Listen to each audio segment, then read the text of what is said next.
Lo que importa es que todo esto es legal, pero claro que no es legal. La película El Lobo de Wall Street muestra la historia de quien es conocido por muchos como uno de los mayores hijos de puta de la historia. Y no lo digo a la ligera. Ese tipo robó más de $100 millones de sus propios clientes. Fui capitán y jugué al crimen con cautela durante años, siempre cubriendo mis huellas.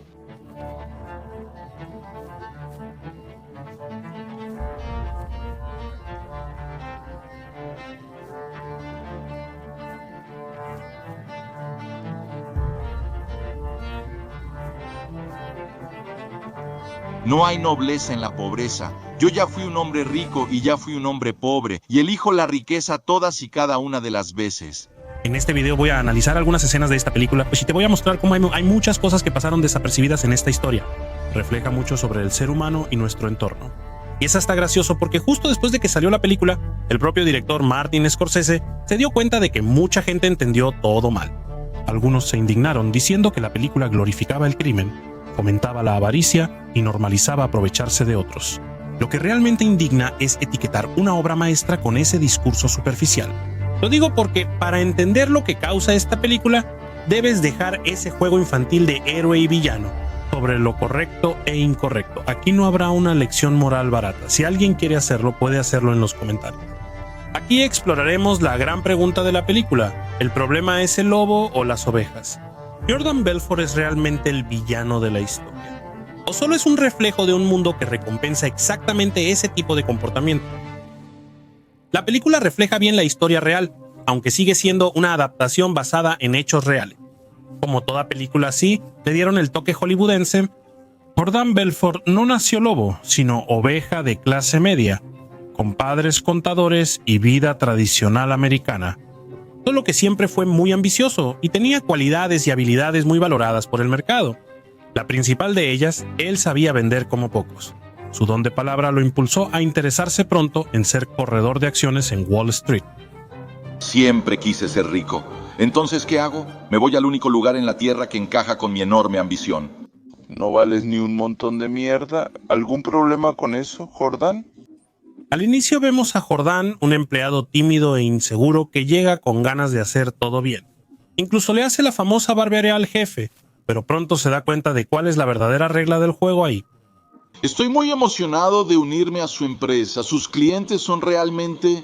¡Que se jodan los clientes! Tu única responsabilidad es poner comida en la mesa. En esta escena, un lobo le enseña a una oveja cómo sobrevivir en el mercado. La oveja llega dispuesta a ayudar al cliente con soluciones, pero el lobo le dice la verdad de inmediato.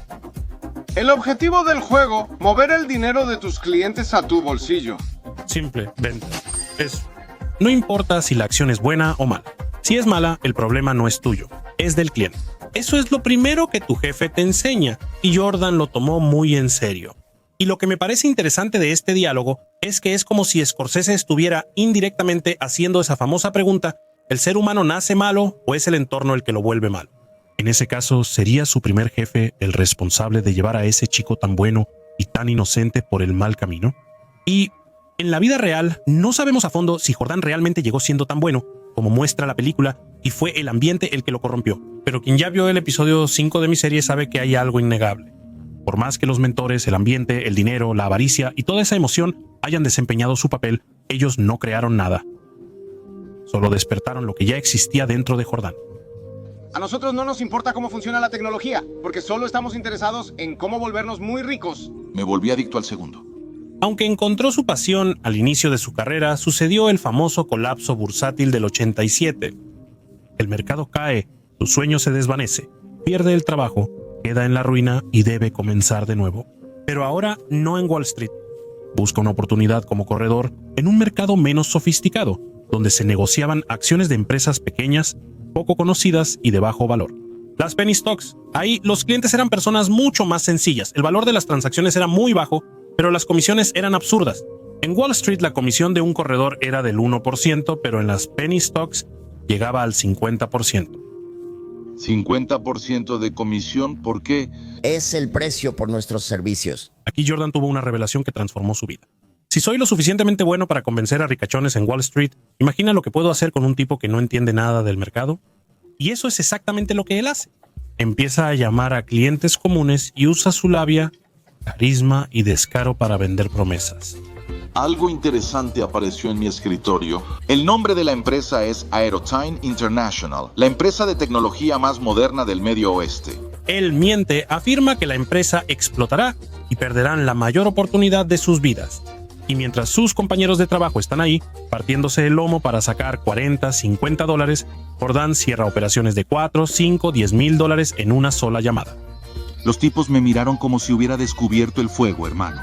Aunque las penny stocks daban buena lana, seguía siendo poco para lo que él quería. Él quería jugar el juego de los peces grandes, pero sin las reglas de los peces grandes. Ahí se le ocurre montar su propia correduría. Caballeros, bienvenidos a Stratton Oakmont. Inicia la empresa contratando amigos de su barrio, sin calificación técnica, pero con lo principal, sabían vender. Jordan les enseña sobre la parte técnica del mercado y sobre todo, a usar la labia para manipular y vender las acciones que él quiere, y funciona. La empresa crece rápido, él se enriquece mucho y transforma la vida de sus empleados. Quiero que resuelvan sus problemas haciéndose ricos. Naturalmente, él empieza a llamar la atención en el mercado. Jóvenes desesperados por dinero empiezan a tocar la puerta queriendo un puesto en su empresa. Varios buscan trabajo, hablen conmigo. Y para explicar básicamente cómo funcionaba el esquema que hizo que Jordan se enriqueciera a ese nivel. Primero compraba grandes cantidades de acciones baratas, acciones prácticamente sin valor de empresas irrelevantes, y luego empezaba a inflar el precio de esas acciones artificialmente. ¿Y cómo haces eso? Llamando a un montón de clientes e inventando una historia. Saldrá una nueva tecnología, fusión o contrato millonario, cualquier cosa que hiciera temer al cliente perder la oportunidad. La clave para ganar dinero en una situación así es posicionarse antes del cierre, porque en el momento en que lo lea en el Wall Street Journal, ya será demasiado tarde. Vendía un sueño, una esperanza, y después de que varios clientes compraban, el precio se disparaba. Y claro, el cliente se sentía feliz pensando que había hecho una inversión que cambiaría su vida. Cuando el precio llegaba al punto ideal, Jordan y su grupo vendían todo en el mercado. Vendían todo y obtenían grandes ganancias. Luego el precio de las acciones caía y los clientes simplemente se perjudicaban. ¿Está bien para ti? Hicieron eso miles de veces durante años. ¿Te puedes imaginar la cantidad de dinero que estaba entrando? $2 millones en solo 3 horas. Jordan construyó un imperio. Mansiones, autos, yates, fiestas, lujo, profesionales, bebidas y drogas. Era una locura total. Su empresa parecía un zoológico humano sin control. Es claro que tras un tiempo atrajo la atención del FBI. Y es aquí donde la película entrega una de las mayores provocaciones ocultas en esta historia. Lo menciono porque la relación entre Jordan y el agente del FBI va más allá de un simple juego de gato y ratón. Es un duelo de valores, moral y ego. Para ilustrar, tomemos la escena donde el agente del FBI se reúne con Jordan para hablar de la investigación. Jordan simplemente lo recibe en su yate, con caviar, langosta, champán y 2 mujeres que presenta como amigas de su empresa. Eso es todo parte de un anzuelo. Jordan intenta sutilmente mostrarle a la gente lo que él podría estar viviendo. Es ese viejo juego psicológico de sembrar la duda. ¿Quieres probar? ¿Quieres tener una probadita? Mira cómo mi vida es mucho mejor que la tuya.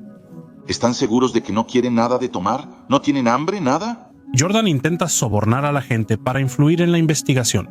En una de sus jugadas le menciona que sabe que antes intentó ser corredor de bolsa en Wall Street sin éxito y por eso se unió al FBI. Y entonces hace esa pregunta maliciosa. Le pregunta si nunca se ha puesto a pensar cómo sería su vida si hubiera logrado seguir la carrera de corredor. El agente también muestra frustración. Cuando regreso a casa en el metro y mis bolas sudan porque llevo el mismo traje 3 días seguidos. Sí, claro que lo pienso, ya lo había pensado antes, ¿quién no? Es como si Scorsese nos hiciera reflexionar. Entonces, el que hoy investiga a Jordan antes quiso ser como él. ¿Intentó alguna vez entrar a Wall Street de joven para ganar dinero como corredor? Quizá la diferencia entre ellos no sea el carácter, sino las circunstancias. Porque mientras que para Jordan las puertas se abrieron, él entró al mercado, conoció el juego del dinero y la avaricia, le gustó y terminó volviéndose adicto a eso. El agente fue detenido desde el inicio y ni siquiera pudo probarlo. Probablemente por eso le tomó odio a ese mundo.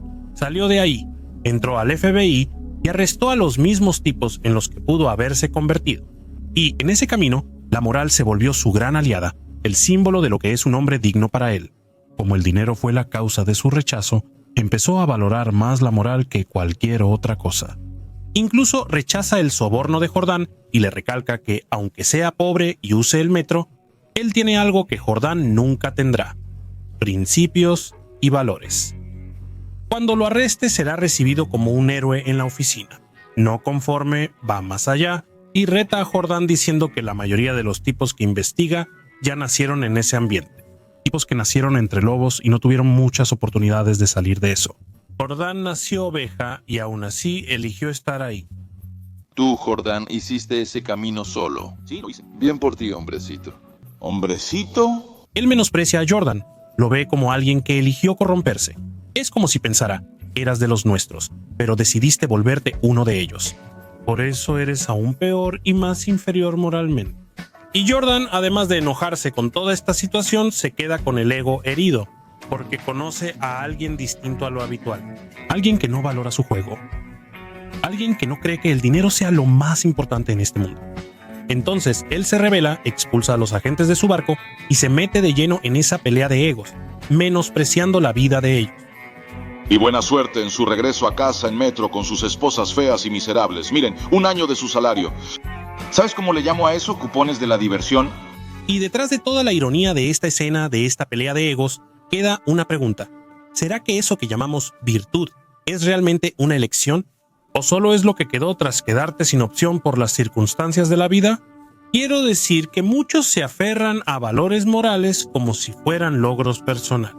En realidad, eso solo quedó para dar sentido a una vida que te dijo que no. ¿Conoces a quien se aprecia por ser pacífico y no pelear? En realidad, es un cobarde incapaz de violencia. O también ese tipo que se valora por ser un hombre fiel, que no engaña a su mujer, pero tampoco despierta el interés de nadie. Ninguna mujer se interesa en él. Si él tuviera la vida de Neymar, ¿seguiría siendo tan fiel como dice? Quiero que notes que es fácil ser bueno cuando no tienes el poder de ser malo. Mucha gente se cree moralmente correcta, pero a veces lo que realmente tiene es falta de oportunidad. Jordán lo menciona en una entrevista. Cuando Streatham explotó, todo se volvió posible. Mujeres, poder, dinero. Sentía que el mundo estaba en sus manos. Empecé a ganar tanto dinero y tenía tanto poder y se me abrió un mundo diferente. Un mundo donde solo señalabas lo que querías y lo obtenías. Nada estaba fuera de mi alcance. Si veía a la chica en el comercial de televisión o a la chica en la revista, esa podía ser mi chica. Me sentí como un niño en dulcería y no supe qué hacer. Y claro que para llegar a ese punto, él tuvo que corromperse varias veces. Él desde el principio fue inmoral. Las circunstancias se le fueron presentando y él se fue corrompiendo. Poco a poco, con pequeños gestos, fue perdiendo su moralidad. Cruzas la línea entre el bien y el mal poco a poco, hasta que un día estás tan lejos que todo te parece normal. El punto no es decir que todos somos corruptos o que nadie vale la pena, ni justificar a esos descarados. De hecho, si lo pensamos de otra manera, el propio agente del FBI es la prueba de lo contrario. Tuvo oportunidad de corromperse y no lo hizo. Pudo haber visto su vida, salario bajo, poco reconocimiento, rechazado en la carrera que quería y pensar: al diablo.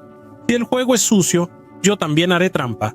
Pero no, él no fue corrupto, no aceptó el soborno. Y toda esta situación nos lleva a reflexionar sobre la moral. Durante la película vemos un mundo injusto. Por un lado, un hombre honesto que trabaja duro y vuelve en metro. Por otro, un estafador rodeado de lujos y fiestas. Y para empeorar en ese dilema, mientras esperas justicia, redención o castigo, Scorsese llega con un final que incomoda a mucha gente. Después de años nadando en dinero y viviendo al límite, finalmente vemos que la casa empieza a caerse. Jordán es procesado, obligado a delatar a sus colegas y finalmente condenado a 3 años de cárcel. Bueno, eso en el papel, porque en la práctica cumplió 22 meses en una prisión de la que decían que era prácticamente un resort. No es ficción, es una historia real. Scorsese solo lo enfatizó en la película. Lo menciono porque tras la condena de Jordán, vemos a la gente del FBI sentado en el metro observando. Y ahora, después de haber derribado al criminal, un tipo que robó millones de dólares que te restregó en la cara 1 año entero de salario. Tras tanto esfuerzo y trabajo, ¿cómo es recompensado? Regresa a la vida simple, al metro. No parece ser el héroe que imaginó. Parece que simplemente recibió una palmada en la espalda y escuchó: buen trabajo, sigue así. Mientras él piensa en su vida aburrida en el metro, la escena cambia y Jordan juega tenis en prisión. Una prisión de mínima seguridad. Aunque la película no lo muestra, en la vida real fue compañero de celda de Tommy Chong, famoso comediante de Estados Unidos. Un tipo tranquilo y relajado, considerado su mentor ahí. Dicen que él animó a Jordan a escribir un libro sobre su historia, lo cual hizo. Tras 22 meses en prisión, Jordan sale, publica su libro y se vuelve famoso. Da conferencias, vende cursos, es coach de ventas, mentor de negocios, tiene un podcast en YouTube. Y así vemos al tipo que fue arrestado por manipular, ganándose la vida enseñando el arte de la persuasión. Te quedas pensando, ¿y entonces? ¿Cuál es la moraleja? Debe haber algo que motive a ser honestos. Si acaba así, pensaré que la película dice que ser honesto es de tontos y que el crimen paga. Y no llega a nada, no hay una respuesta, no hay una lección moral. Aunque muchos critiquen a Scorsese, él no inventó nada en este final, solo mostró la realidad. Él podría enfocarse en otros aspectos para dar un buen mensaje, pero no lo hace. No llega a nada, bueno, sí llega. En la última escena, vemos a Jordan llamado al escenario para dar una conferencia sobre ventas. El mejor entrenador de ventas del mundo, el señor Jordan Belfort. Seguro notaste que quien lo llama es Jordan Belfort. En esta escena, él es valorado, respetado y aplaudido por ovejas desesperadas. Lo más llamativo de esta escena final es cómo Scorsese enfoca los rostros de esas personas. Él encuadra de cerca la expresión de cada una. Se percibe la mirada fija, atención ciega y desesperación infantil. Es como si todas estuvieran hipnotizadas, sedientas por una salida, listas para creer en cualquier cosa que Jordan dijera. Detrás de eso está para mí el gran mensaje de la película. Si lo pensamos, Jordan no es el sistema. Él puede incluso crear sistemas que lo beneficien o ser un maestro en aprovecharse de los sistemas existentes. En realidad, él solo refleja el sistema, porque lo que sostiene a Jordan y permitió que engañara vendiendo acciones es el propio sistema, lo que atrae audiencias, seguidores, libros y películas. La desesperación humana por el control mueve esa sala y el mundo en que vivimos. El sistema sigue funcionando porque las masas están desesperadas. Y la desesperación ciega al punto de que las personas se entregan a cualquier cosa que parezca tener la respuesta para la desesperación que están enfrentando. Si te interesa el tema, te recomiendo ver este video donde muestro un fragmento gratis de mi serie. Es una muestra del episodio donde revelo las 21 estrategias más usadas para controlar a las masas. Pero lo más impactante de esta escena final es que parece reflejar al público del cine. Fíjate en las luces, al fondo, como si fueran de un proyector, la atmósfera, los rostros atentos. Todo recuerda a la sala de cine donde supuestamente estarías viendo la película. Es como si en ese instante te vieras ahí, entre la audiencia, escuchando al lobo y esperando respuesta. Buscando una moraleja justa para esa historia, pero la película se niega a dártela y termina justo con esos rostros. Quizá Scorsese quiere mostrarte que al final lo que mueve al público no es la virtud. Al final, el celebrado es el lobo quien se lleva la película, los aplausos y la fama. Nadie se interesa por el agente del FBI, el honesto que rechazó el soborno, arrestó al criminal y regresa en metro a casa, porque no inspira ni mueve a las masas. Por más que el discurso social diga que el mundo necesita más personas como él, en la práctica lo sabemos. Él no vende, es aburrido y no se vuelve viral. Tal vez ahí esté la verdadera moraleja, porque al final, incluso sabiendo de la inmoralidad de Jordan, las masas quieren aprender de él, quieren saber vender como él, quieren enriquecerse como él. Cuando la cámara nos muestra al público, la provocación es clara. ¿Será que nosotros tampoco somos solo uno más de esos tontos que está tan ocupado tratando de salir adelante, tratando de encontrar una manera de triunfar en la vida, que ni siquiera se da cuenta de que es exactamente eso lo que sostiene todo este desmadre? Sí, no sé, tal vez me haya volado.